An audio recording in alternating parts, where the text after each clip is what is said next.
आपल्या शहरातील घडामोडी जाणून घेण्यासाठी पब्लिक मीडिया चॅनलला सबस्क्राईब करा, लाईक करा आणि जास्तीत जास्त शेअर करा। अंबरनाथमधील शिवसेनेचे आमदार डॉक्टर बालाजी किनीकर यांच्या हत्येचा कट रचण्यात आला होता। लातूर येथे त्यांच्या भावाच्या मुलाच्या लग्नात ही हत्या केली जाणार होती। मात्र तत्पूर्वीच पोलिसांनी किनीकर यांच्या हत्येचा डाव उधळून लावला।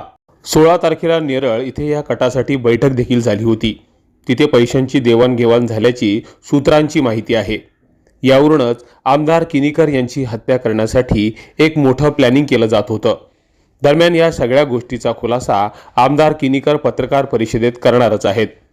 मात्र या हत्येचा कट पोलिसांनी उधळल्यानंतर आता समाज माध्यमांवर विविध पोस्ट व्हायरल होत आहेत।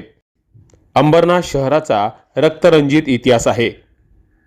शहरात आतापर्यंत झालेल्या खुनांची CID आणि CBI मार्फत चौकशी केली जावी, तसेच नगरपालिकेतील भ्रष्टाचाराची ED मार्फत आणि कॅगद्वारे चौकशी व्हावी अशा पोस्ट केल्या जात आहेत। त्याचबरोबर भस्म आणि हंडी फोडण्याची धमकी देणाऱ्यांसोबत फिरणारे जेलमध्ये नक्की जाणार अशा विविध पोस्ट केल्या जात आहेत। त्यामुळे या हत्येच्या कटानंतर अंबरनाथ शहरातील राजकीय वातावरण चांगलंच ढवळून निघालंय। मात्र पोलीस या हत्येच्या कटातील सगळ्यांचाच पर्दाफाश करतील असा विश्वास किनीकर यांनी व्यक्त केलाय।